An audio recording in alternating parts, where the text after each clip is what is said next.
Oke teman-teman, pada video yang kedua kita akan melanjutkan analisa kembali. Ada saham Adro, Antam, terus PTBA, Goto, dan terakhir nanti ada DKH. Oke, yang pertama kita analisa Adaro dulu. Adaro ini cukup oke ya, cukup luar biasa dan sesuai dengan apa yang kita harapkan seperti analisa pada sebelumnya. Adaro terbang juga. Ini Adro, buat teman-teman yang nonton video Adro sebelumnya itu pasti sudah baker, karena kita merekomendasikan Adro itu untuk swing ya. Dan hari ini dia naik 12%. Itu luar biasa untuk Adaro. Jarang terjadi. Saya sebagai holder Adaro dulu ya, jarang pernah menemukan Adro itu naik sampai 12%. Itu jarang ya kan. Biasanya ya mentok-mentok di 6%, 8%. Kalau sekarang luar biasa sampai 12%. Nah, untuk Adaro dia posisi lagi di resisten. Oke. Posisi lagi di resisten, dia punya resist di 2150, 2140. Itu area resist Adaro.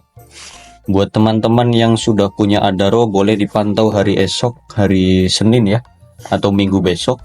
Ini ada potensi lanjut naik terlebih dahulu karena dia break resist juga. Nah, tapi poinnya adalah teman-teman nih harus siap-siap pasang trailing stop, oke?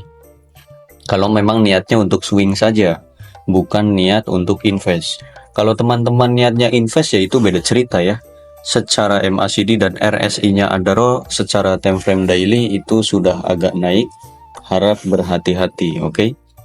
Gitu. Kesimpulannya Adaro ini secara daily menarik, memang ada potensi lanjut naik lagi. Nah, kalau kita melihat secara weekly, ini secara weekly dia sangat-sangat oke, dia break garis warna kuning di 2090, itu break ya. MACD-nya oke, RSI pun oke. 1 atau 2 minggu ke depan target Adaro dia bisa sampai ke 2500 kalau sudah seperti ini kondisinya. Kalau memang nggak ada berita yang aneh-aneh lagi, sentimen batubara semakin menarik misal, Adaro ya bisa aja dia naik, lanjut naik kembali. Namun yang jadi poin penting juga, Adaro sekarang itu kan sudah copot dari proyek batubaranya ya, karena batubaranya itu sudah pindah ke AAD. Nah, untuk Adaro ini sampai sekarang saya belum tahu dia bisnisnya apa, dan penyebab dari kenaikan 12% ini pun apa, saya pun tak tahu. Tidak apa-apa, yang penting secara teknikal dia bagus, dia break MA warna kuning 2090, maka ada potensi lanjut naik kembali. Secara weekly target mingguan dia cukup jauh, bisa ke 2300 sampai 2500 untuk weekly-nya. Namun buat teman-teman yang belum punya barang, hati-hati, jangan FOMO, jangan maksa beli. Jangan maksa beli di harga sekarang ya. Tunggu saja dia koreksi kembali di harga 1900-an lagi lah, itu lebih aman. Ya di bawah 2000 itu lebih enak. Karena secara daily RSI dan MACD-nya itu sudah beresiko. Seperti itu untuk Adaro. Kalau kita melihat dari broker summary-nya Adaro, itu ada akumulasi dari AK dia akumulasi. Ini menarik ya. AK-nya akumulasi, ini menarik. Oke, seperti itu untuk Adaro. Buat yang belum punya jangan maksa untuk membeli terlebih dahulu. Lanjut ada Antam. Antam dia menguat 3,53% di harga 2640, masih melanjutkan trennya, masih melanjutkan uptrend ini si Antam. Luar biasa. Dia itu polanya memang menarik ya. Tuh kan set, terus dia naik lagi. Itu memang wajar karena dia lagi uptrend.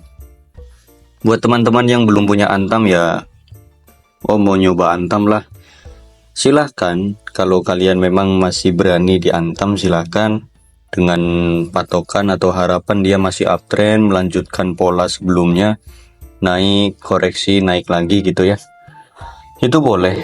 Dia memang masih punya target ke 2800, namun itu cukup beresiko juga buat teman-teman yang belum punya. Kalau memang masih maksa beli atau memang masih FOMO di Antam, silahkan kalian boleh cicil beli di 2640 sampai 2600, atau nunggu di 2600 sampai 2500 itu boleh. SL jika dia jebol 2500, kayak gitu boleh. Atau dia mau pakai plan 1 2640 sampai 2600, SL kalau dia jebol 2600, gitu juga boleh. Bebas lah. Secara daily Antam, MACD dan RSI nya itu memang sudah beresiko ya.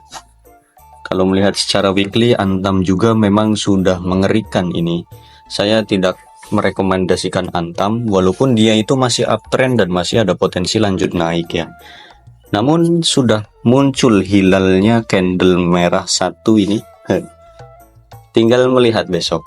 Minggu besok dia mau lanjut turun atau mau lanjut naik. Kalau lanjut naik ini sudah pasti ATH juga dia. Ya gimana ya? Kalian kalau mau FOMO di saham kayak gini ya silakan, duit-duit kalian memang. Kalau saya sih jujur saja nggak berani ya. Lebih baik saya beli barang yang masih di bawah. Kalau niatnya invest gimana Om? Kalau invest beda cerita ya. Kalau invest beda cerita, kalian beli di harga berapapun silahkan kalau mau niatnya invest begitu. Itu untuk Antam. Secara Broksum Antam kita cek terlebih dahulu. Broksumnya itu ada akumulasi dari BB, BK, dan CP. Tapi ingat ini bandar asingnya keluar juga, itu ada AK, YU, dan KK ya. Itu asingnya keluar ditampung oleh BB, ini bandar lokal. Itu hati-hati. Tinggal kalian ngecek aja sentimen harga emas dunia masih naik atau turun. Kalau emas dunia turun ya udah kalian harap berhati-hati. Gitu untuk Antam. Lanjut ada PTBA naik 3,26% ya. Berbeda dengan Adaro, PTBA pun sama-sama batu bara, tapi dia naiknya nggak brutal ya. Dan PTBA ini menarik.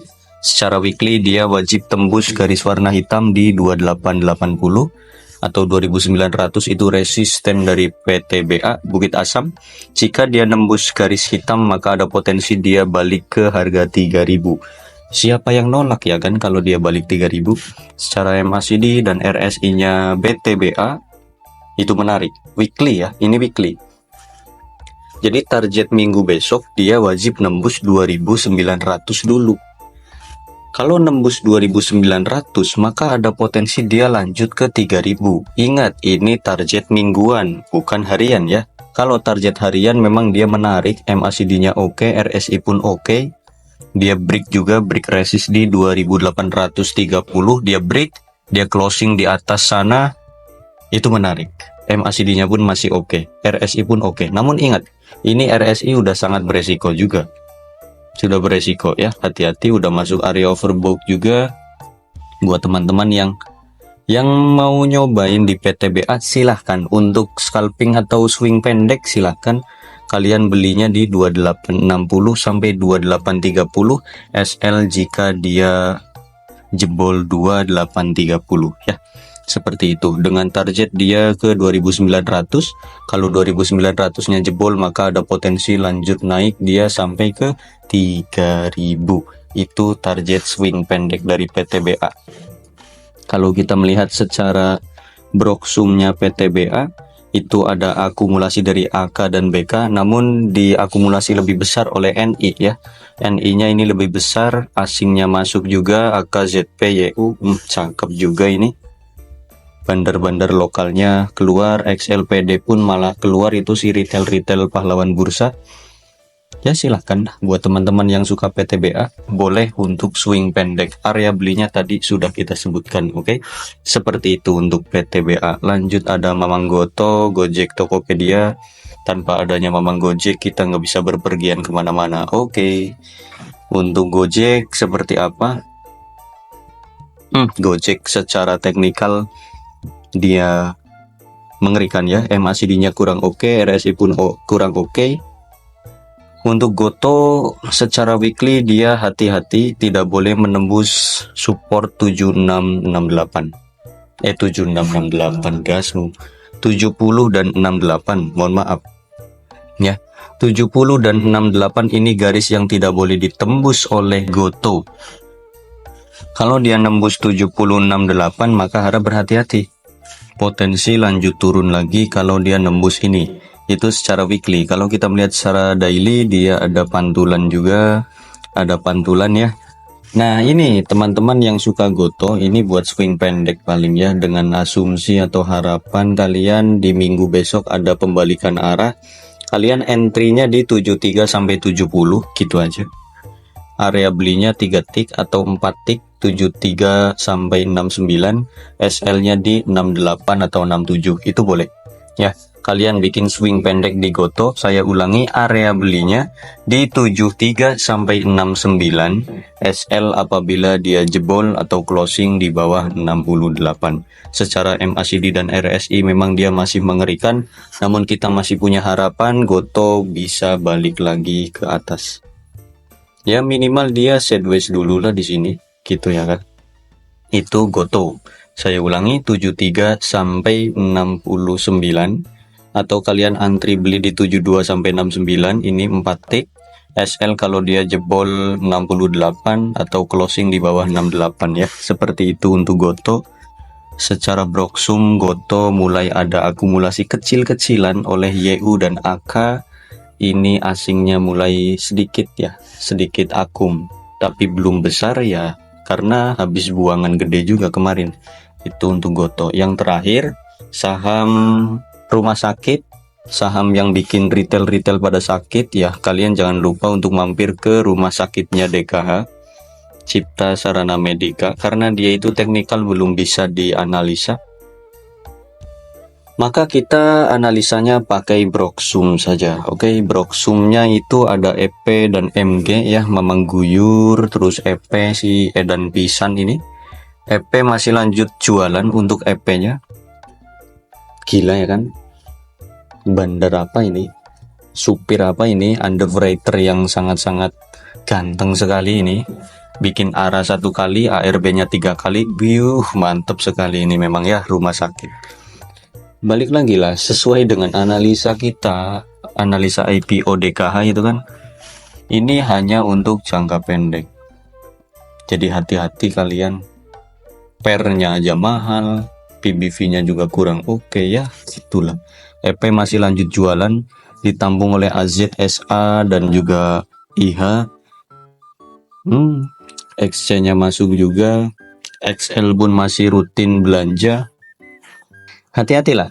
Untuk DKH ini masih ada potensi lanjut turun lagi. Ya kalau ARB lagi itu saya nggak tahu ya.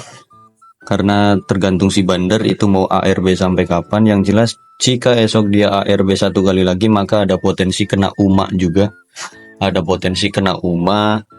Ini mohon maaf, teknikalnya nggak bisa dicek.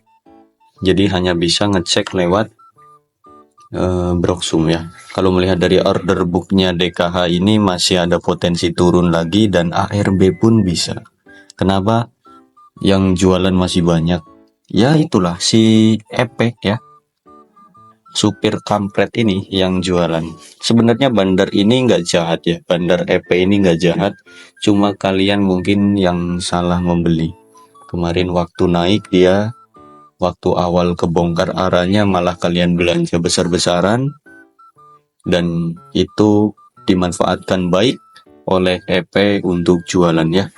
Seperti itu mungkin untuk DKH ada potensi lanjut turun kembali, ARB lagi 1 kali lagi atau 2 kali lagi pun boleh, sampai 50 pun silahkan lah. Yang penting senang aja lah EP. Kalau sudah dapat duit banyak, mau dinaikin lagi silahkan. Itu santai aja. Yang jelas DKH ini memang bau-baunya seperti kaki ya. Seperti itulah untuk analisa pada video yang kedua ini.